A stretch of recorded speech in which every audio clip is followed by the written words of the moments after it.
At 9,000 meters over the south summit ridge above the Hillary Step, the air's total pressure is only 32 kilopascals, which leaves roughly one-third of sea level oxygen available to your lungs. Useful consciousness without supplemental oxygen compresses to minutes. Fine motor control degrades within tens of meters of climbing, and every halt accelerates heat loss and dehydration. On 22 May 2019, near 8,750–8,790 meters, a queue at the step showed how 20 extra minutes at that height forces a cascade of slow hypoxia, colder skin, and worse decisions that no quick maneuver interrupts.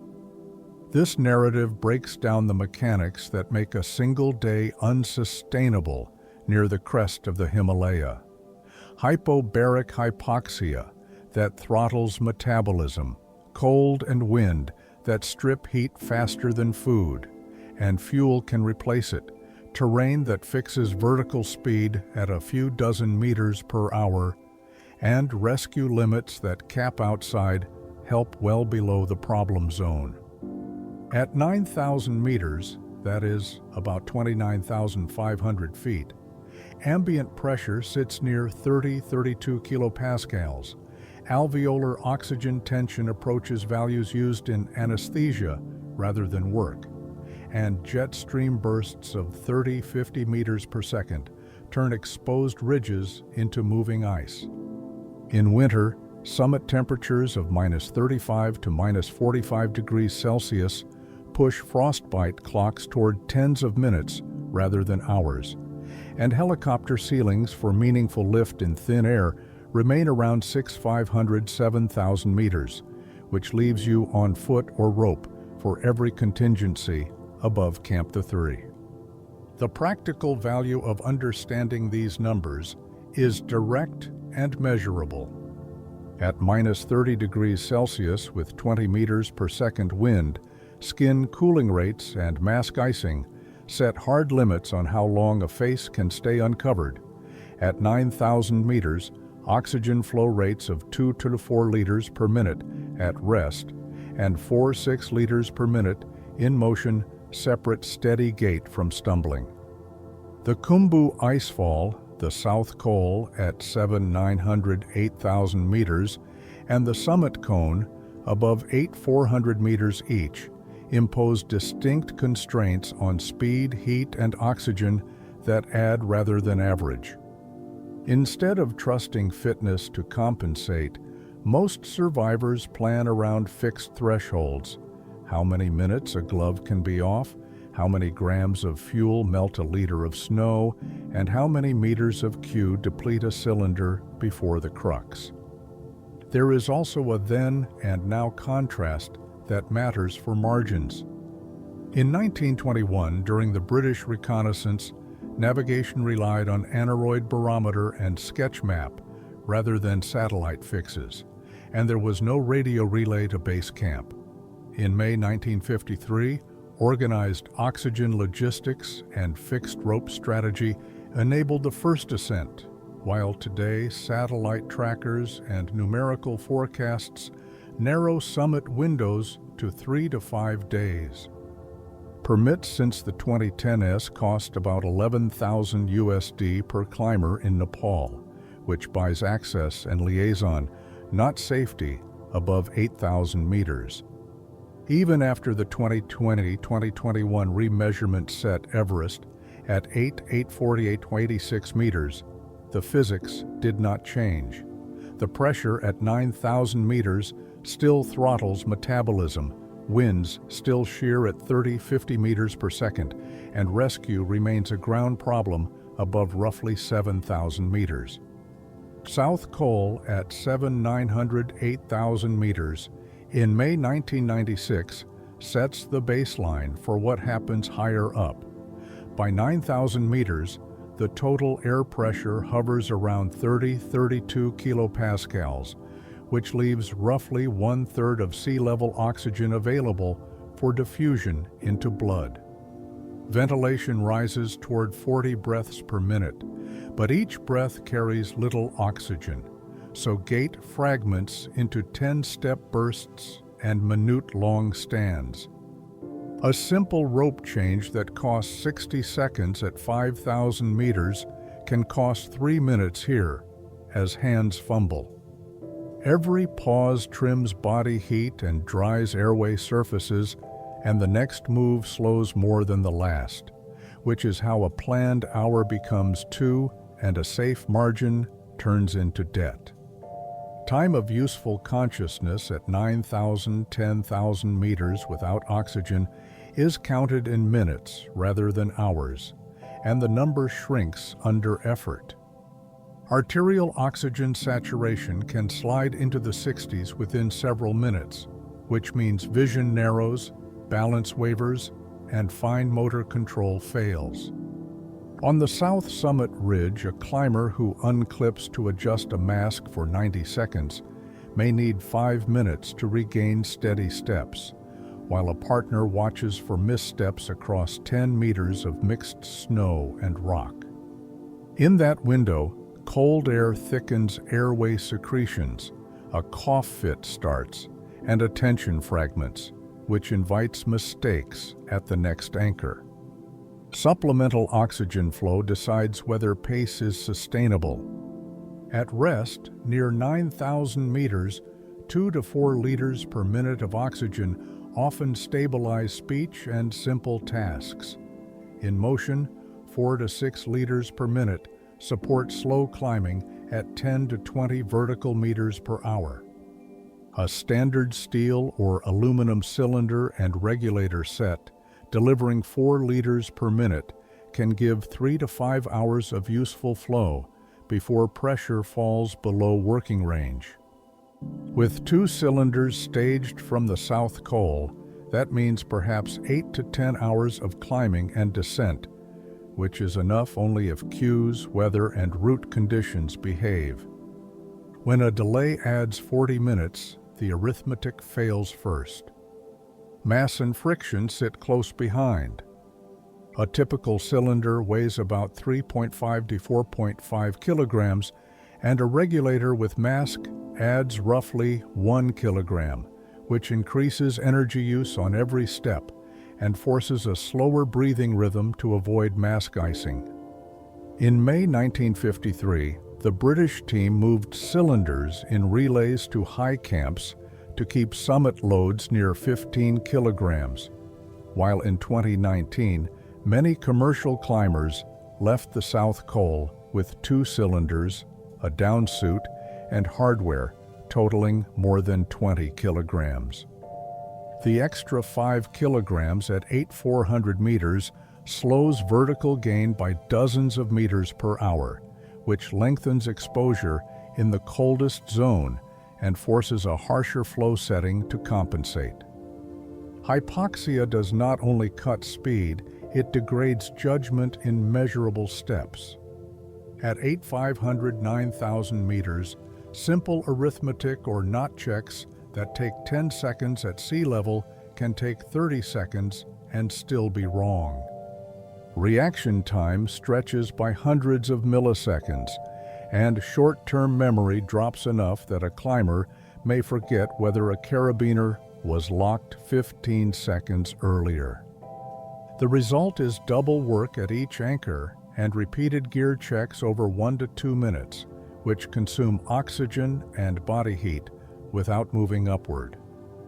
The longer the cycle repeats, the steeper the spiral toward exhaustion and impaired thermoregulation becomes. On 8 May 1978, Reinhold Messner and Peter Habeler reached the summit without supplemental oxygen, and their success defined the absolute edge rather than a routine.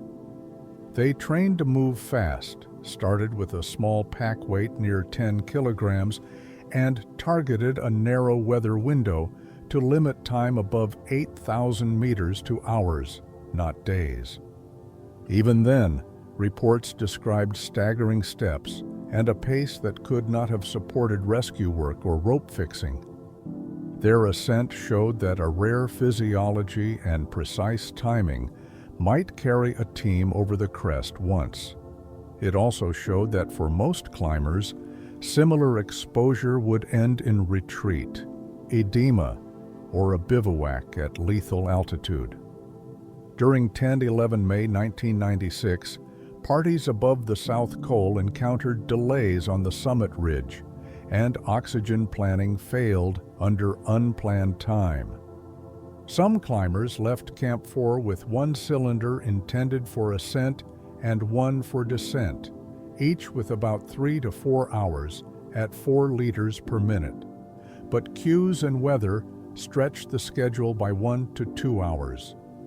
As pressures dropped near the regulator threshold, flow became intermittent and hypoxia deepened during the most technical moves.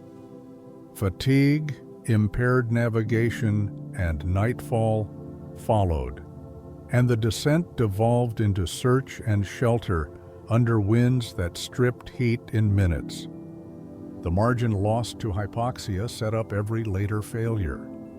Even brief mask issues can trigger outsized losses near 9,000 meters. A frozen demand valve or a kinked hose can force a climber to drop flow for 30 to 60 seconds while clearing ice, which pushes saturation down and adds a minute or more of recovery at the next stance. Condensation inside the mask can freeze as the ambient temperature drifts below -30 degrees Celsius, and exhaled moisture thickens into frost on the inner seal, creating leaks and wasted flow at the worst time. The practical response is to carry a spare mask or valve, which adds another 200 to 300 grams, and to accept more frequent stops that cost meters and minutes. The short conclusion is that pressure and oxygen set the schedule, and the schedule sets survival. Without stable flow at 4 to 6 liters per minute, a climber above 8,500 meters slows into a pattern that multiplies exposure and error. With flow, mass, and time still erode reserves until cold takes the lead. The next constraint emerges as the air cools and the wind builds along the crest, because every minute won or lost to hypoxia changes how fast fingers chill and how quickly face skin reaches frostbite thresholds. From this point, temperature and wind become the dominant risks, and the story moves from blood gases to heat budgets and the cost of standing still.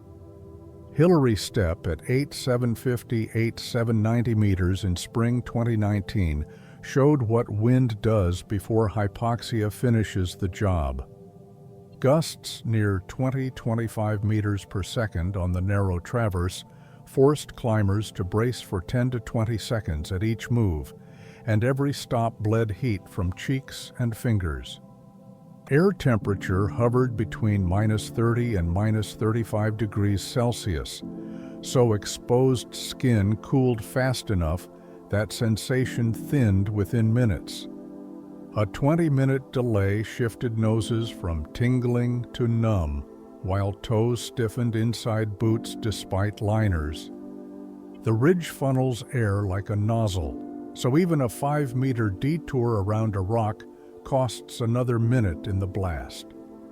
The result is a steady fall in dexterity that appears first in carabiner handling and mask adjustments, which then spreads to foot placement on the next slab.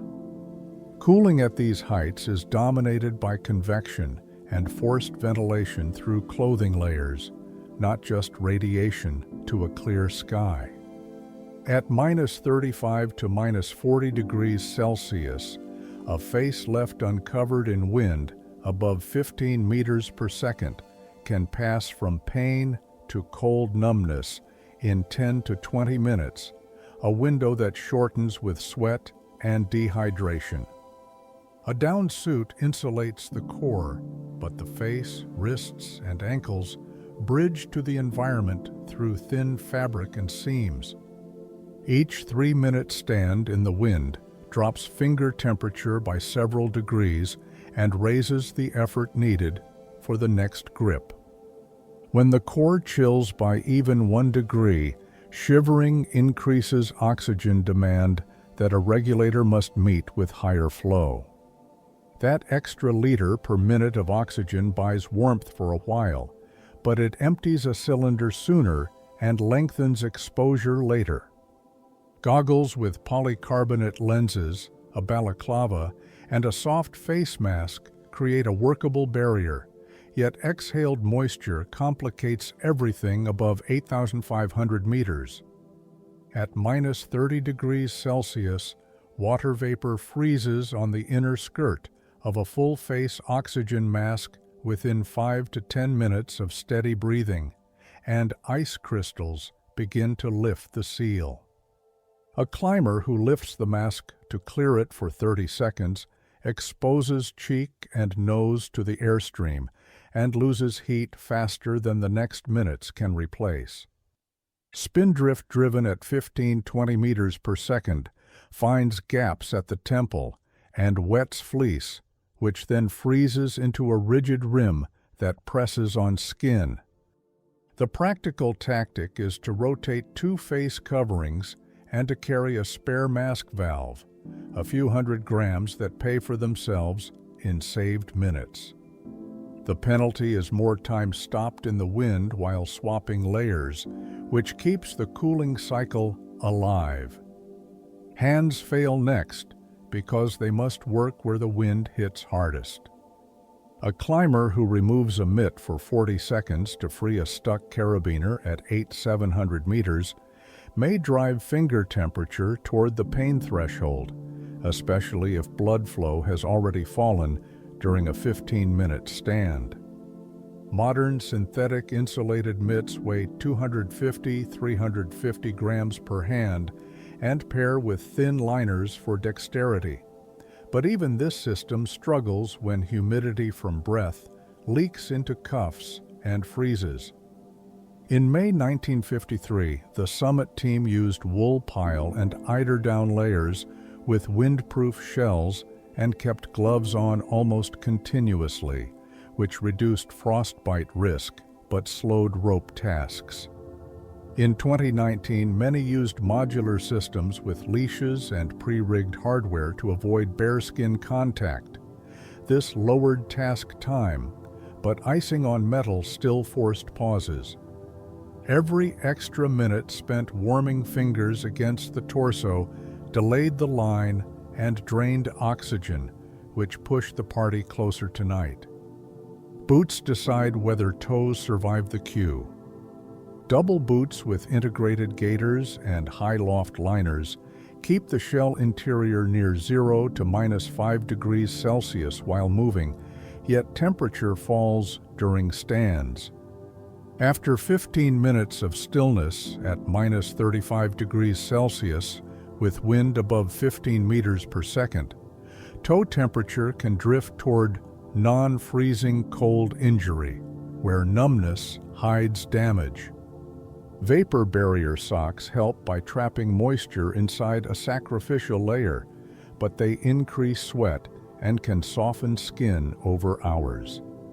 In 1996 and again in 2019, reports from the South Summit Ridge described climbers stomping every 30 seconds to restart blood flow, a trick that buys minutes but costs energy. The heavier the load and the slower the pace, the more often stomping fails to raise warmth. That is when step length shrinks and the next anchor arrives later than planned.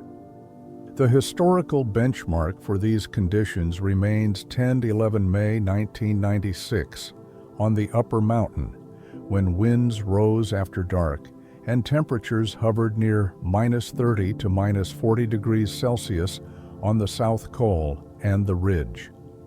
Frostbite cases multiplied as headlamps failed in blowing ice and hands lost function during backtracking.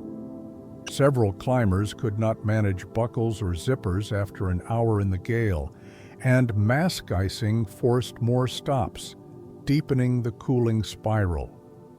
Without steady movement, even well-insulated boots and mitts could not offset convective losses through every opening and seam. The teams that returned late crossed the balcony with slower steps and longer rests, which kept them in the worst air for longer. Hypoxia made decisions slower, but the wind set the clock that night and turned small delays into structural risk. Wind also degrades vision and navigation in ways that compound cold injury. Spindrift at 15-25 meters per second carries ice grains that abrade corneal surfaces within minutes when goggles are lifted for defogging. Ultraviolet exposure rises with altitude by roughly 10% per 1,000 meters, so at 8,500–9,000 meters, the dose is near double sea level, and snow blindness can appear after several hours without full coverage eyewear. A climber who cannot see footholds wastes steps and stands too long at each bulge, which increases time in the airstream and chills fingers and toes further. Modern anti-fog coatings and double-pane lenses reduce icing, but exhaled vapor funneled upward by a mask still finds the inner lens. The workaround is to manage breathing and venting during short breaks in sheltered nooks, a tactic that costs minutes now to save minutes later. Those minutes still count against the cylinder. Face coverage must adapt to microclimates along the ridge. A nose guard stitched to a balaclava reduces frostbite odds on the coal by keeping wind off cartilage, but it traps moisture that freezes into a plate after 30 to 60 minutes. Neck gaiters saturated by breath stiffen into boards in -35 degrees Celsius air, and their edges can cut skin under helmet straps. Teams have learned to schedule mask clearing and face warming every 30–45 minutes during summit pushes, using the down hood as a wind baffle while one climber adjusts. This rhythm shortens individual cold exposures at the cost of cumulative stops for the rope. The result is a safer face with a slower line, a trade that must be decided before the step, not under it. A late decision means hands are already numb and fine fixes become clumsy. The chapter close is simple. At 8,500–9,000 meters, wind and cold control the hands, feet, and face, and these in turn control speed and safety. When wind holds near 20 meters per second and temperature stays below -30 degrees Celsius, frostbite time shrinks to tens of minutes, and every gear task becomes a thermal hazard. Cold also constricts peripheral blood flow and increases breathing work, which raises oxygen demand while decreasing delivery. That is how the next class of problems begins, because prolonged cold and exertion on thin air accelerate high-altitude illness. From here, the story moves from skin and muscle to lungs and brain, where acute mountain sickness and altitude edema start to set new limits on how long a body can function. At 7,500–8,500 meters over 12 to 24 hours, the body crosses from strain into failure as cold from the ridge meets falling oxygen pressure inside the lungs. Acute mountain sickness, AMS, starts with headache, fatigue, nausea, and poor sleep that worsen rather than stabilize after a brief rest. The Lake Louise score, LLS, formalizes this with a threshold of 3 or more points with headache as a required symptom, and field teams often see that threshold reached within half a day above 8,000 meters. A Q in -30 degrees Celsius wind makes ventilation faster and shallower, and the next hour of climbing amplifies pain and dizziness rather than clearing them. AMS progresses through predictable triggers and timelines. Ascent from 7,900 meters at the South Col to 8,600 meters on the ridge pushes arterial oxygen saturation toward the 60s within minutes at each pause, and brain perfusion follows erratic patterns. A climber who stopped for 10 minutes to warm hands may restart with a pounding headache, retch once or twice, and then move at 10 vertical meters per hour while coordination degrades. The LLS moves from 3 to 5 points over 1 to 2 hours if ascent continues, and by early afternoon, poor appetite and marked fatigue reduce pace enough to erase the oxygen savings from any earlier rest. At that moment, descent is a treatment, not a choice. High-altitude pulmonary edema, HAPE, appears when the lungs respond to low oxygen with uneven constriction of blood vessels and leakage into air spaces. Above 8,000 meters, breathlessness at rest, a dry cough that turns wet, and crackles in the lower chest announce rising fluid, and oxygen saturation can fall into the 50s under effort. Cold wind accelerates this by raising ventilation and drying airway surfaces, which increases cough and microtrauma. A slow-release nifedipine dose of 30 milligrams has been used in field protocols to lower pulmonary pressure, but the effect is modest without immediate descent. With each hour of continued exposure, walking distance shrinks from hundreds of meters to tens. High-altitude cerebral edema, HACE, marks the neurological edge of altitude illness. The first sign is often ataxia, measured by a failed heel-to-toe walk over 3 to 5 steps or a hand drift on a finger-to-nose test. Confusion, hallucinations, and altered behavior may follow within 1 to 6 hours if ascent continues. A dexamethasone loading dose of 8 milligrams, followed by 4 milligrams every 6 hours, can transiently improve cognition and reduce headache. Yet drug response does not replace descent. Nightfall compounds risk because navigation errors and falls on mixed rock and snow near 8,500 meters are frequent once coordination slips. Without a rapid move down, coma would be a matter of hours, not days. Portable hyperbaric therapy changed the field response starting in 1992 with the introduction of the Gamo bag, a fabric chamber pumped by hand to raise internal pressure by 2 to 4 kilopascals. That overpressure simulates a descent of roughly 1,000–2,000 meters, and a 60 to 120-minute cycle inside can lift oxygen saturation by 10 to 20 percentage points. The device weighs about 6 to 12 kilograms depending on model and pump, and it demands constant attention to prevent carbon dioxide buildup. In practice, teams supplement the bag with oxygen at 2 to 4 liters per minute to reduce the work of breathing and to stabilize the patient before moving. A typical evacuation from 7,900 meters illustrates the narrow margins. A climber who staggered into a tent at the South Col with a Lake Louise score of 5, a wet cough, and visible ataxia received 8 milligrams of dexamethasone, then spent 90 minutes in a hyperbaric bag at about 3 kilopascals over ambient while breathing oxygen at 4 liters per minute. Oxygen saturation rose from 62% to 82%, and speech improved enough for a clipped answer.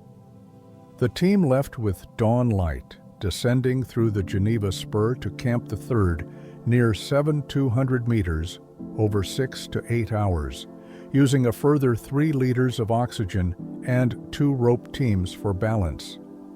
The cost was time, fuel, and reserves for everyone in the tent. Cold and illness interact to drain water and energy. Hyperventilation at altitude can double respiratory water loss to 200 to 300 milliliters per hour in -25 to -35 degrees Celsius air, and cough bursts from HAPE add more.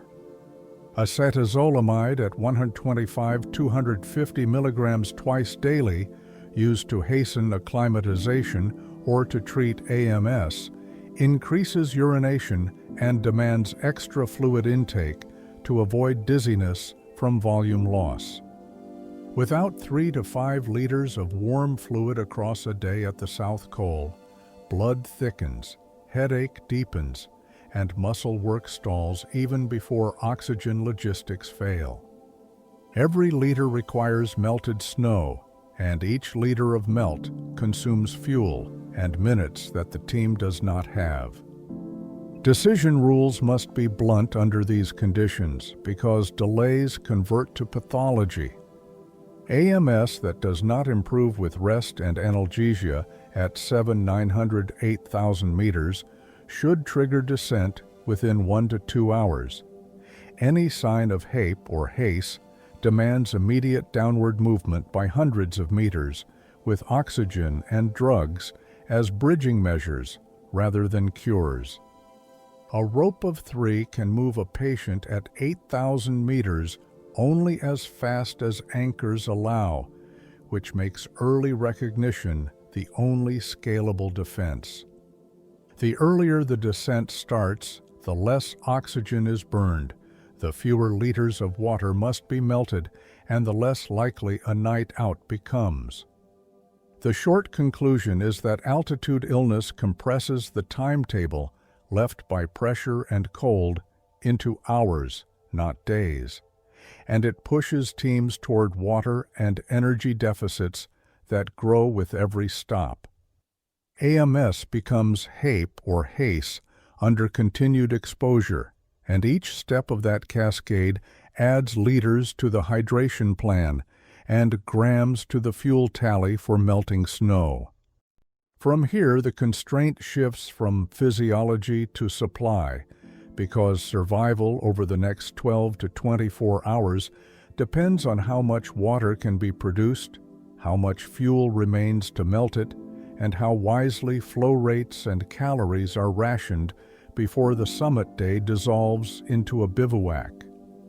Camp 4 on the South Pole at 7,900, 8,000 meters turns water into logistics rather than comfort.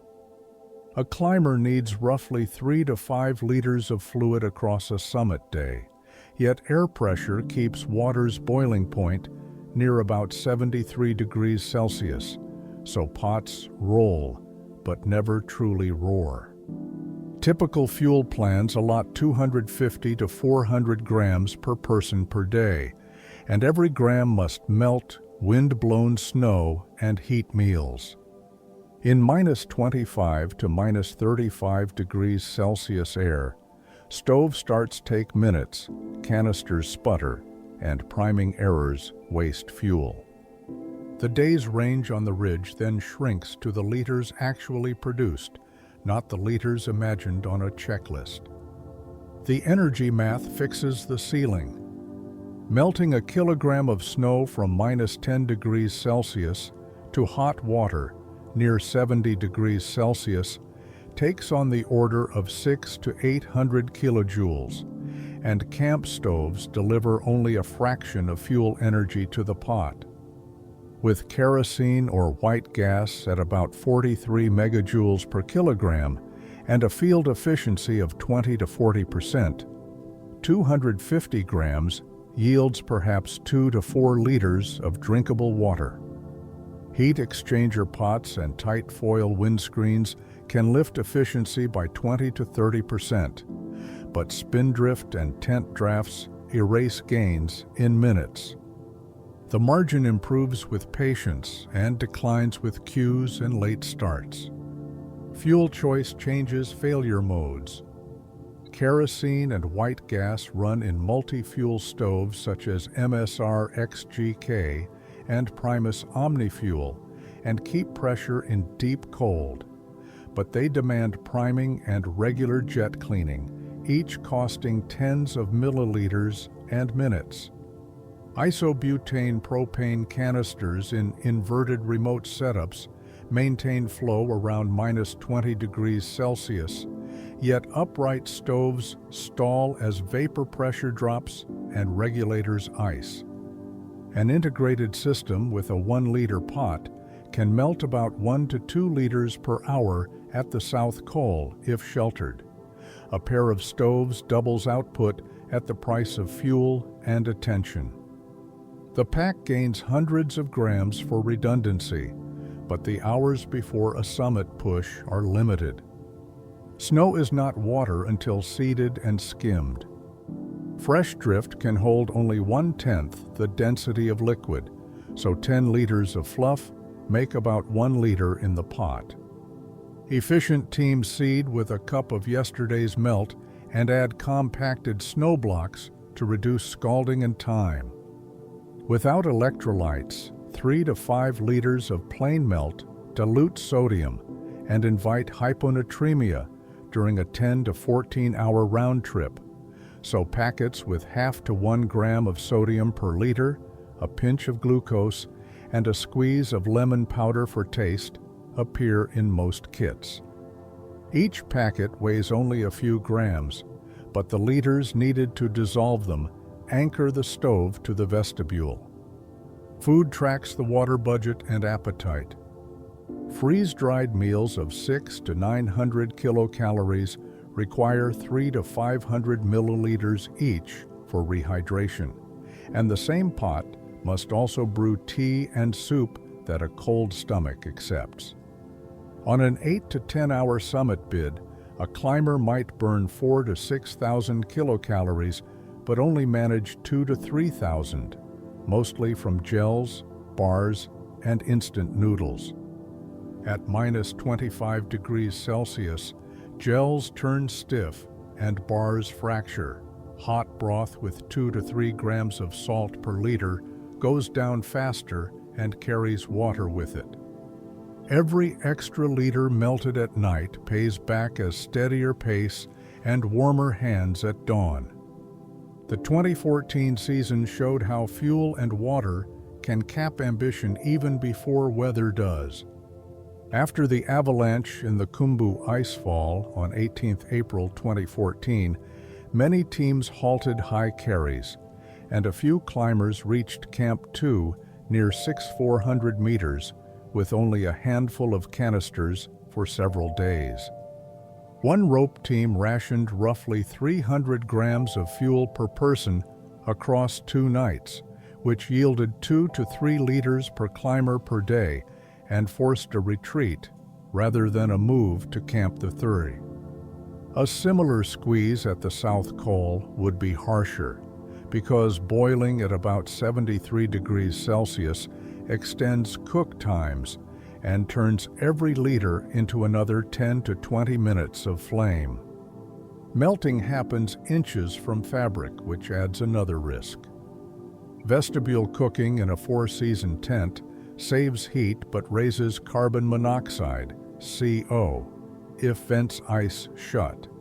And CO binds hemoglobin with an affinity that hypoxic blood cannot afford. Field meters have registered tens to hundreds of parts per million during storm nights, enough to add headache and confusion to altitude symptoms within an hour. A cracked door and a cleared roof vent cost some warmth and save cognition. Stoves tip on uneven ice, fuel spills flash during priming, and singed tent skirts jeopardize the only shelter above 7,900 meters. Redundancy in stove parts weighs hundreds of grams and buys the night. Hydration and heat budgets meet at the sleeping bag. Without 3 to 5 liters through the day, blood volume shrinks and shivering begins earlier in a minus 30 degrees Celsius tent, which nudges a climber toward turning up oxygen flow or quitting the route at first light. With adequate melt and salted broth, skin stays warmer, urine clears, and the morning pulse rate falls by 10 to 20 beats per minute, which lengthens the window for safe movement by an hour or more. The short conclusion is direct. Fuel dictates water, water dictates work, and work dictates survival. The next constraint is shelter itself, because tents, bags, and anchors must hold that heat through a night in the death zone. Camp 4 on the South Col at 8,000 meters is a shelf of ice and wind, where a tent is not a home, but a meter of fabric between a body and minus 30 degrees Celsius air. Above 8 to 300 meters, plan nights are rare because pressure near 33-36 kilopascals and wind gusts of 30-50 meters per second push metabolism and shelter to limits. Platforms are cut with shovels and ice axes in 30 to 60 minutes, then reinforced with snow blocks that weigh 10 to 15 kilograms each. Every minute of chopping costs heat and water, and each delay after sunset shifts a summit plan toward survival mode. Shelter design matters, but numbers decide. A 4-season dome of 3 to 5 kilograms with 6 to 8 poles resists steady winds near 28 to 42 meters per second, while guy lines and dead man anchors buried at 30 to 50 centimeters hold only if the snow bonds. On blue ice, teams add 4 to 6 ice screws rated around 10 to 20 kilonewtons and back them with pickets, which takes another 20 minutes in gusts. 2 to 3 people share 3 to 4 square meters, and gear must stay inside to avoid the spindrift that drifts kilograms of snow through any gap. Instead of comfort, the target is a stable box that will not shred at 2 in the morning. Sleeping systems convert kilograms into hours. A down bag rated to minus 30 to minus 40 degrees Celsius with about 1.1 to 1.5 kilograms of fill slows core cooling, while a vapor barrier liner cuts moisture gain in the down by 200 to 300 grams over a night. Underneath, a closed-cell foam pad with a thermal resistance value near 3 to 5, plus an inflatable with 5 to 7 lifts the body off ice that sits near minus 15 degrees Celsius even in a tent. The total adds 1 to 2 kilograms, yet each layer buys only tens of minutes of warmer sleep before breath frost and tent drafts claw the margin back. Weight saved earlier returns here as cold. Moisture turns shelter into a freezer within hours. Exhaled water condenses on inner walls at minus 25 to minus 35 degrees Celsius, and by dawn, a tent can carry 200 to 400 grams of rime that melts on any touch. Zippers stiffen until teeth snap. Frost bridges form across mesh vents and choke airflow. Carbon dioxide rises if vents ice, and headache deepens even without altitude illness. In 1953, heavy cotton and eiderdown trapped damp and added kilograms by morning. Modern ripstop and hydrophobic down reduce that load by 1 to 2 kilograms, yet the physics remains. Drying does not occur above 7,900 meters, so systems degrade night by night. Oxygen management in camp is a second shelter. Many teams sleep on 1 to 2 liters per minute to keep saturation above 75% and to drop morning pulse by 10 to 20 beats. A pair of cylinders at 3.5-4.5 kilograms each gives 6 to 10 hours at low flow with a regulator and mask weighing about 1 kilogram. Valves ice at minus 30 degrees Celsius if left outside. The practical rule is to keep the regulator in the sleeping bag and the cylinder under a jacket. In 1996 at the South Col, some climbers used low overnight flows to recover before a push, which reduced early headaches, but spent hours of supply needed if a queue formed above 8,600 meters. Forced nights above 8,500 meters show what a tent cannot fix. In 2006 on the north side, David Sharp sheltered near the limestone alcove called Green Boots Cave at about 8,500 meters, with air near minus 30 degrees Celsius and little oxygen flow available. The niche cut wind, but not hypoxia, and the hours eroded heat and consciousness until movement stopped. Other documented bivouacs near 8,600 meters on the ridge ended only when partners hauled the climber down hundreds of meters at first light. The pattern holds. Stone or nylon breaks the wind, yet pressure, cold, and time still drain the body faster than any gear can refill it. Anchors and routine fail under fatigue. By the 12th hour, awake at altitude, judgment and grip strength fall, and guy knots tied in minutes at base camp can take 5 minutes with mittened hands at 8,000 meters.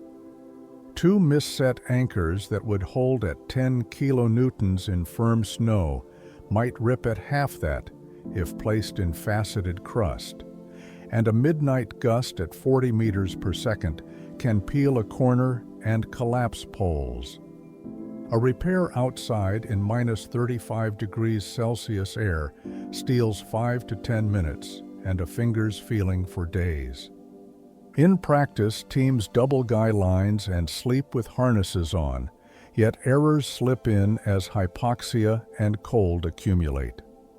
A night here trades tomorrow's movement for today's shelter. Every liter melted to fill bottles adds 10 to 20 minutes of stove time. Every extra kilogram of bag and mat saved some shivering, but now must be carried toward the balcony at 8,400 meters. At 2 in the morning, spindrift loads rebuild walls and bury lines. By 3, regulators and masks need de-icing. By 4, boots stiffen and demand 10 minutes of work to enter. The short conclusion is plain. A tent on the South Col buys hours, not safety, and any bivouac above 8,300 meters is a bet against pressure and time. The next limit sits outside the flap on the fixed lines where terrain, tools, and speed decide whether those hours were enough. The Lhotse face between 7,400 and 7,800 meters is blue ice set at 35 to 45 degrees, and in May, air temperatures hover near minus 25 degrees Celsius with afternoon gusts climbing past 15 meters per second. Teams leave Camp 3 around dawn and gain 6 to 800 vertical meters toward the South Col in 5 to 8 hours if lines are clear. The fixed rope runs in straight shots between anchors, and each stance steals 30 to 60 seconds as a climber swaps carabiners. Speed decays as the slope hardens and the day cools, and the margin carried from lower camps shrinks before the ridge even begins. Tools define motion step by step. 12-point crampons bite only if front points meet ice at a clean angle, and a standard ice axe supports balance while one hand moves a Jumaring ascender upward along a 10 or 11 millimeter static rope. Anchors on the face are ice screws or pickets set every 10 to 15 meters, and each anchor adds friction that the ascender must pass. With thick mittens, a carabiner swap takes 20 to 40 seconds. With a mitten off, it takes 10 seconds, but costs heat that does not return quickly. Over 50 to 60 anchors, the difference becomes 30 to 40 minutes, which converts directly to colder hands and higher oxygen use. Passing on fixed lines is not free. The safest method uses 2 tethers, which means unclipping one lanyard, moving above the slower climber, and reclipping both devices while the other person weights the system. In calm air, this takes about 1 minute per pass. In crosswinds near 20 meters per second, it takes 2 to 3 minutes and risks a shock load if a foot slips.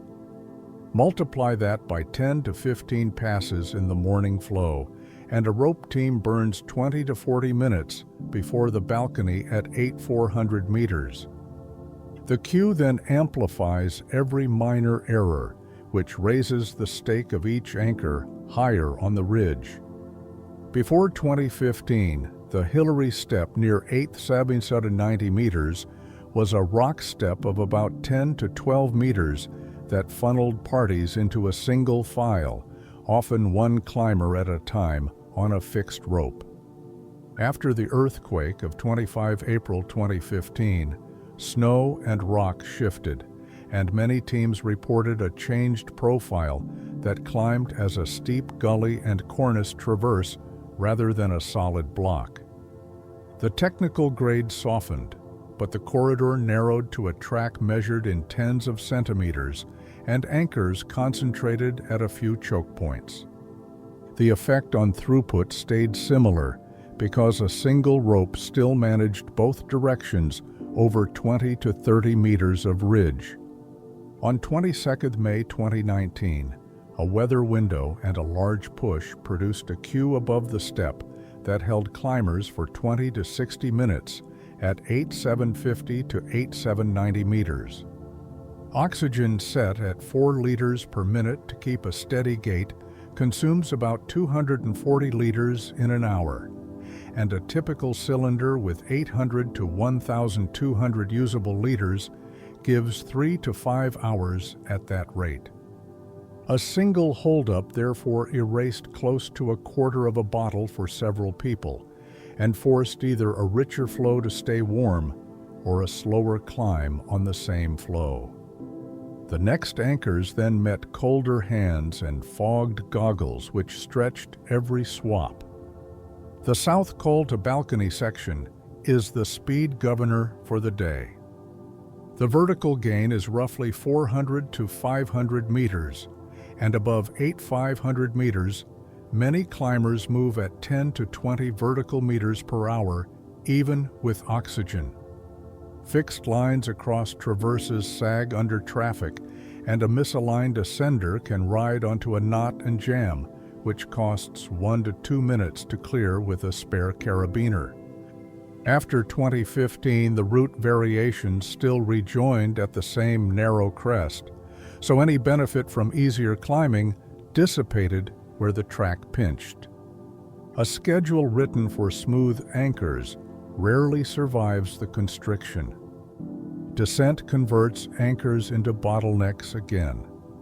From the summit to the South Col is often 3 to 6 hours with clean ropes and low wind, but queues, nightfall, and spindrift can stretch this to 8 to 12 hours.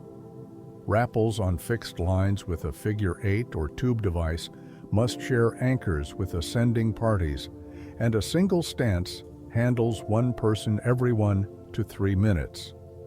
If 4 teams of 5 arrive within an hour at the same anchor, the math forces a wait measured in tens of minutes per team.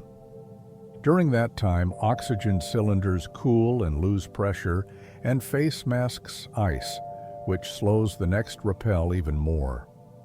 Anchor integrity has to match the traffic it carries. An ice screw in dense blue ice can hold 10 to 20 kilonewtons in tests, but a screw placed in sun-softened snow ice may hold far less. and repeated jerks from crowded lines reduce safety margins. After the earthquake in 2015, some rock placements near the step shifted, and snow stakes took over part of the load for a season, which lowered ultimate strength and required extra backups.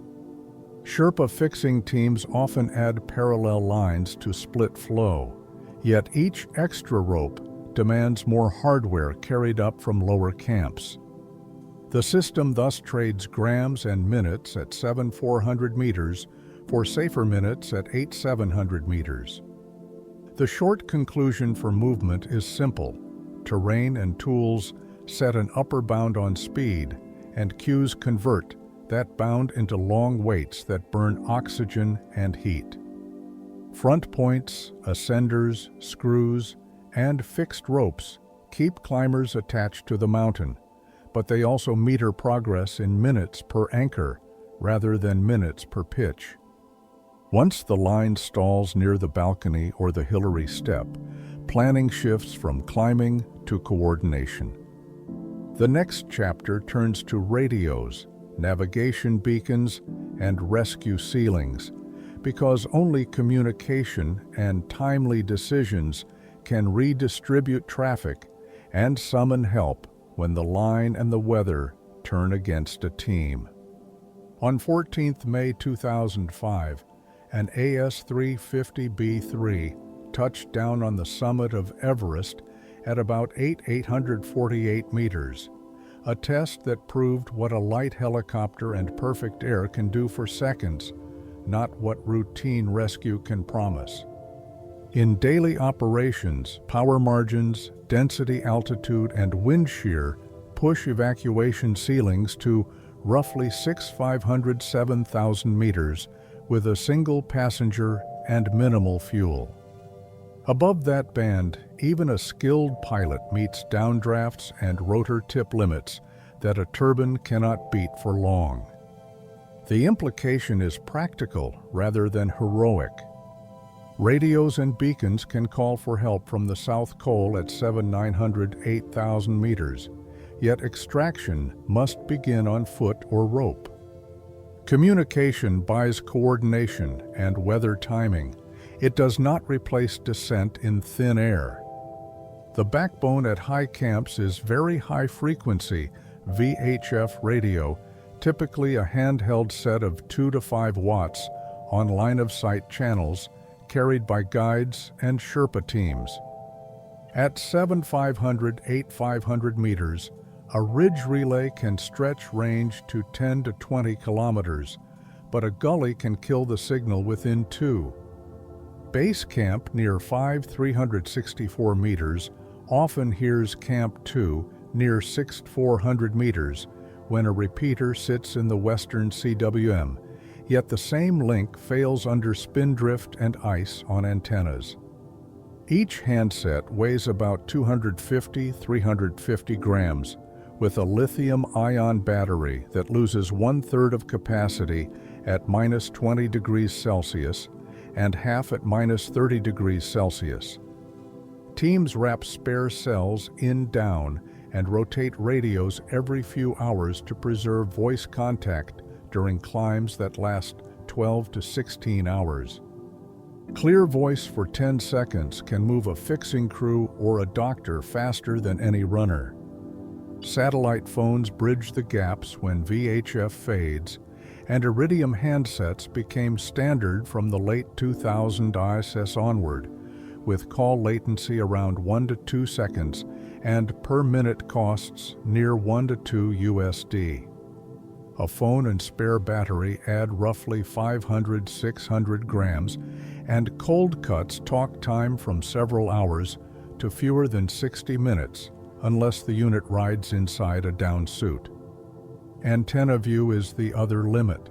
A handset needs a slice of sky, and a storm that closes the ridge can drop signal strength to a level where text works, but voice dies. In 1996, above 8,000 meters, most teams had only VHF and no global positioning system, GPS grid to send, which delayed coordination once the ridge turned dark. Now a short text with a coordinate at 27.988 degrees north and 86.925 degrees east moves resources in minutes, assuming weather admits movement at all. Trackers and messengers add redundancy with less power draw. A two-way device, such as an inReach, pings position through Iridium every 10 to 30 minutes and handles 160-character texts with a paired glove-friendly phone, while a one-way spot messenger rides Globalstar and sends breadcrumb points at set intervals. A typical tracker weighs 100-200 grams and runs for days on a charge at -10 degrees Celsius, but at -30 degrees Celsius runtime falls sharply without a body heat pocket. Guides set geofences for Camp the Third at about 7,200 meters and the South Col near 7,900 meters, and base camp screens send an alert if a unit idles too long on the ridge. The information stream helps triage and avoid duplicate carries, yet a blinking dot cannot belay a traverse or melt snow. A stalled icon at 8,500 meters is a coordination problem and a human problem at once. Navigation got steadier with GPS handsets that resolve horizontal position to within 5 to 15 meters in clear sky and vertical to within 10 to 20 meters when satellites sit high. On a whiteout day with spindrift and wind at 20-30 meters per second, multipath and body shielding degrade fixes, and a breadcrumb trail can drift by tens of meters over an hour. An aneroid altimeter, calibrated at Camp Warfore, still anchors decisions when the receiver freezes, and a compass bearing keeps a rope on the correct side of the Geneva Spur. In May 1996, with visibility under 10 meters on the descent, parties without reliable beacons wandered near the South Col for hours, while wind increased cooling and burned oxygen. Now, a plotted line from the balcony at about 8,400 meters to the tents at 7,950 meters reduces that drift, but only if batteries and hands still work. Helicopter physics sets the hard edge of rescue even when a pilot is willing. At 6,400 meters in the western CWM, air density is roughly half of sea level value, so a hover in ground effect demands far more power for the same lift.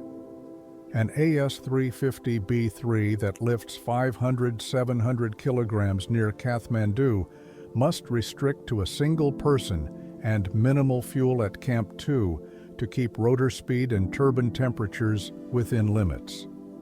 Gusts of 15-25 meters per second between seracs can erase lift 1 second and add it the next, which makes a hover unstable for long lines. Loads attach in tens of seconds, not minutes, and a slip or a snag risks line swing that no pilot can arrest in a narrow glacier slot. The service becomes possible only in a weather window most summit teams also seek. The earthquake on 25 April 2015 showed what aerial rescue can and cannot do when ground routes fail.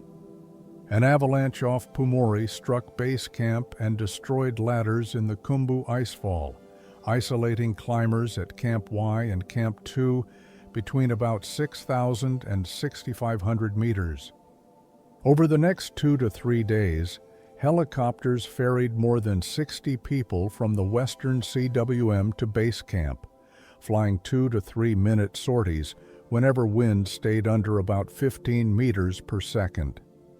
Each lift moved 1 to 2 people or a small net of gear, and pilots shut down frequently to prevent ice and sand ingestion. Above Camp 2, no sorties were attempted. The margin was too thin for power and turbulence. The lesson moved into team plans by the next season. Self-evacuation remains the rule above 7,000 meters, which makes simple protocols matter. Teams agree on radio checks every 30 to 60 minutes during summit pushes, on a primary channel and a backup, and on a three-tone distress pattern when speech fails. A standard call from the ridge includes altitude rounded to the nearest 10 meters, remaining oxygen in hours at the current flow, number of mobile members, and nearest fixed-line landmark, such as the balcony or the south summit. Base camp logs build a timeline and assign Sherpa carries or ask neighbors at camp before to assist. The earlier a clear message arrives, the fewer hours and bottles are lost to duplication and guesswork. The short conclusion is that communication and rescue add structure, not certainty, to a climb that still depends on feet, ropes, and fuel. Radios, satellite phones, and trackers shorten reaction times by minutes to hours and allow helicopters to concentrate where air and power permit, usually below 7,000 meters. Above that height, the plan that survives is a plan that assumes self-descent to a pickup point, with oxygen, stoves, and time budgeted for delays. Those budgets cost money, and they scale with weather windows and the number of cylinders staged. The next chapter turns to permits, hired support, cylinder counts, and price bands in the tens of thousands of USD that decide who has the margin to wait for a good day and who runs out of days first. Permits, freight, labor, fuel, and a narrow sky window decide whether a team even reaches the South Col. Since the 2010s, the government of Nepal has priced a Mount Everest climbing permit near 11,000 United States dollars per climber, and this fee buys access and liaison rather than safety above 8,000 meters. The useful summit weather window in May is typically 3 to 5 days when jet stream winds drop below about 20 meters per second and temperatures hover near minus 30 degrees Celsius. A plan that misses that band by even 24 hours pays twice for tents and oxygen while the ridge ices again, and a budget that cannot absorb a week of waiting risks ending at Camp 2. Oxygen logistics dominate weight and schedule. A typical commercial plan allocates 6 to 10 cylinders per member for the whole expedition, each about 4 kilograms, staged between Camp 2 at roughly 6,400 meters and Camp 4 at 7,900, 8,000 meters. A summit day might consume 2 cylinders at 4 to 6 liters per minute, with one cached at the balcony near 8,400 meters and one at or just above the south summit. A conservative team adds a third for the descent in case of a queue or a slow partner, which lifts carried mass by another 4 to 5 kilograms and adds 1 hour of handling at caches. If wind drives delays near the Hillary Step, those backups turn into minimums. People move those bottles, and their work writes the margins. A high-altitude worker on the south side carries 10 to 20 kilograms through the Khumbu icefall multiple times per week across April and May, often clocking 10 to 15 carries in a season to build and feed Camps 4. Wages vary by role, yet a senior climbing Sherpa can earn several thousand USD per season, plus bonuses, while a large operator budgets tens of thousands of USD for rope fixing, medical support, and insurance. On 18 April 2014, a Sirac collapse in the icefall killed 16 workers in seconds, and many teams halted carries above 6,000 meters. The supply chain is resilient, but it is not invulnerable to a single break in the route. Operators package this chain into price bands that look wide but reflect specific line items. Budget offers in recent seasons landed around $35,000, $45,000 USD per client, mid-tier services around $50,000, $70,000 USD, and fully supported options climb toward $90,000, $100,000 USD with extra cylinders, higher ratios, and heated base camp tents. Inside those numbers sit the $11,000 USD permit, a liaison officer cost, radio networks, cooks, yaks from Lukla, and dozens of canisters of white gas or kerosene. Rope, anchors, and ladders run to several kilometers of line and hardware in a season, moved up the mountain a few kilograms at a time. The money buys the ability to wait and to carry redundancy uphill. The contrast between then and now is sharpest in oxygen planning.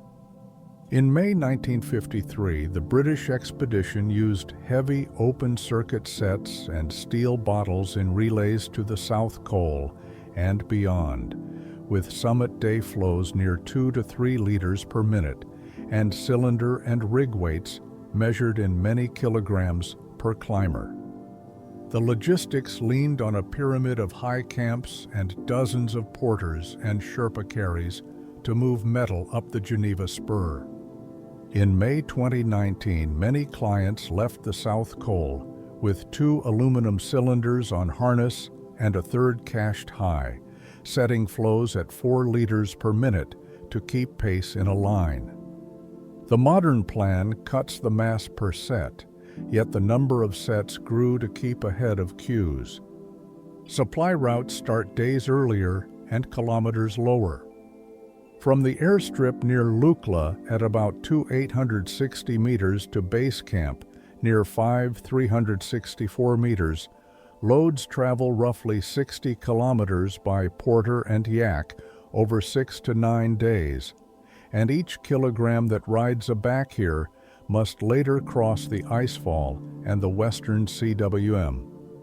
A single expedition can move several hundred kilograms up the valley between March and May, including dozens of gas canisters, 8 to 12 sleeping tents, 3 to 5 dining structures, and medical and communication kits that together weigh tens of kilograms. If storms shut the CWM for 48 hours, cooking fuel and rice at Camp 2 can drop to a day's worth, and the summit plan slides a full cycle. Weather reshapes the ledger as fast as any invoice. The best summit pushes strike during 3 to 5 calm days in mid to late May, when winds at 9,000 meters dip under about 20 meters per second, and temperatures hold near minus 30 degrees Celsius. A shift of one day asks teams to sleep another night at the South Col and to burn an extra 200 to 300 grams of fuel per person to melt 2 to 3 liters, plus 1 cylinder per tent if low-flow oxygen is used for sleep.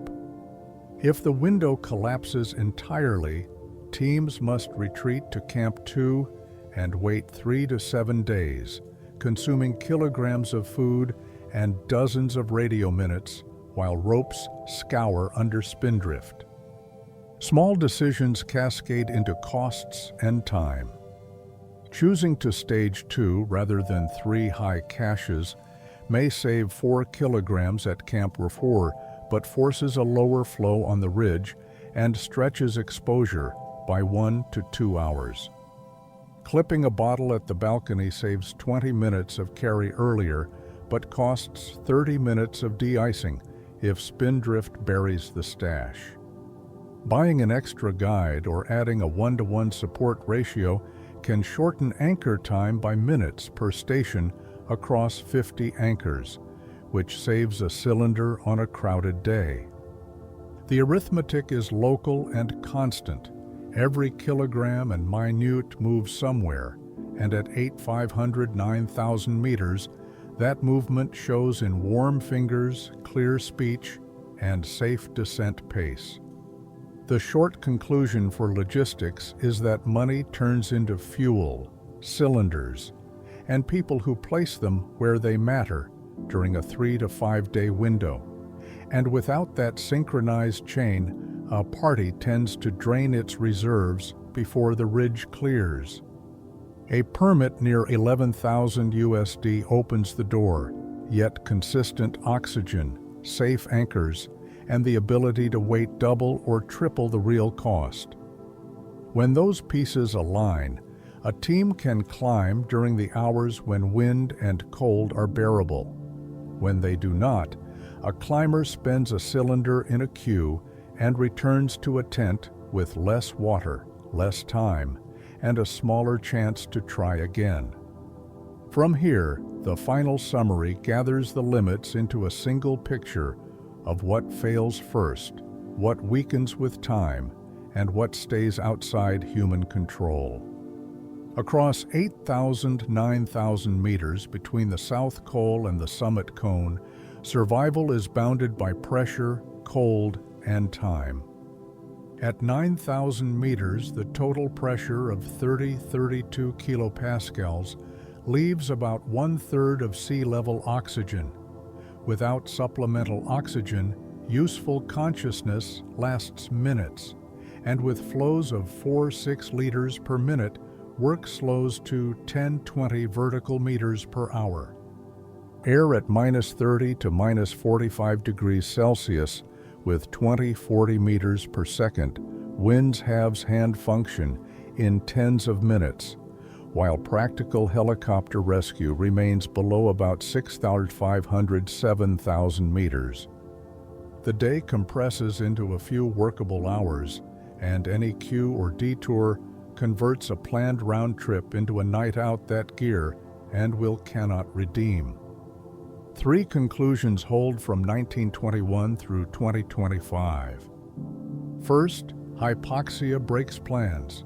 First, mask icing or a 20–40 minute halt near 8,700–8,800 meters can drain a quarter of a cylinder and push cognition below safe thresholds. Second, deficits accumulate with time.